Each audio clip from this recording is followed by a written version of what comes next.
ಎಲ್ಲರಿಗೂ ನಮಸ್ಕಾರ. ಲಲ್ಲಿ ಕೈ ರುಚಿಗೆ ಸ್ವಾಗತ. ನಾನಿವತ್ತು ಪಾಲಕ್ ಸೊಪ್ಪು, ಆಪಲ್ಲು, ಸೌತೆಕಾಯಿ, ಸ್ವಲ್ಪ ಶುಂಠಿ ಉಪಯೋಗಿಸ್ಬಿಟ್ಟು ಜ್ಯೂಸ್ ಮಾಡ್ತಾಯಿದ್ದೀನಿ. ಇದೆಲ್ಲ ಬೆಳಗ್ಗೆ ಟೈಮ್ ತಗೊಳ್ಳೋದು. ಮಾಡುವ ವಿಧಾನ ನೋಡೋಣ. ಒಂದು ದಪ್ಪನ ಕಟ್ಟಲ್ಲಿ ಅರ್ಧ ಕಟ್ಟು ತಗೊಂಡು 3 ಸಲ ತೊಳೆದಿಟ್ಕೊಂಡಿದ್ದೀನಿ. ಒಂದು ಆಪಲ್ ತಗೊಂಡಿದ್ದೀನಿ, ಒಂದು ಸೌತೆಕಾಯಿ ತಗೊಂಡಿದ್ದೀನಿ, ಸ್ವಲ್ಪ ಶುಂಠಿ ತಗೊಂಡಿದ್ದೀನಿ. ಇವಾಗ ಎಲ್ಲ ಮಿಕ್ಸಿಗೆ ಹಾಕ್ಕೊಂಡು ಜ್ಯೂಸ್ ಮಾಡ್ಕೊಳ್ಳೋಣ.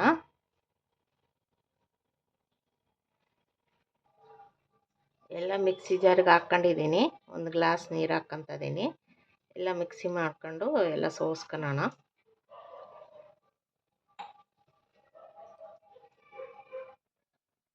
ಇವಾಗ ಆಗಿದೆ, ಎಲ್ಲ ಸೋಸ್ಕೊಳ್ಳೋಣ.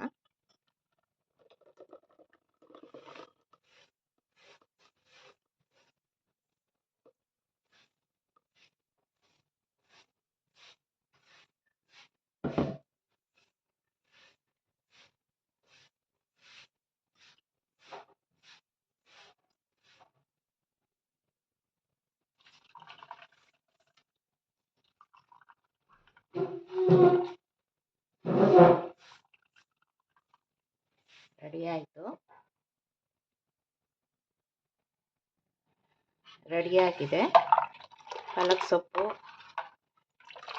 ಆ ಒಂದು ಆಪಲ್ಲು, ಸೌತೆಕಾಯಿ ಜ್ಯೂಸ್, ಶುಂಠಿ, ಹಸಿ ಶುಂಠಿ ಹೆಲ್ತಿಗೆ ತುಂಬ ಒಳ್ಳೆಯದು. ಮಾಡ್ಕೊಂಡು ಕುಡೀರಿ.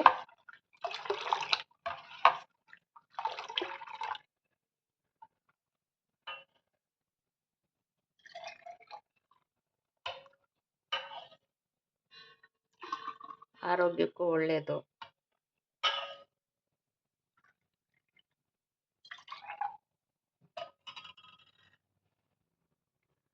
ಪಾಲಕ್ ಸೊಪ್ಪು, ಆಪಲ್ಲು, ಸೌತೆಕಾಯಿ ಜ್ಯೂಸ್ ರೆಡಿಯಾಗಿದೆ. ಇದಕ್ಕೆ ಆರೋಗ್ಯಕ್ಕೆ ಒಳ್ಳೆಯದು. ನಾನು ಮಾಡಿರೋ ಈ ಜ್ಯೂಸ್ ನಿಮ್ಗೆ ಇಷ್ಟ ಆದರೆ ಲಲ್ಲಿ ಕೈ ರುಚಿ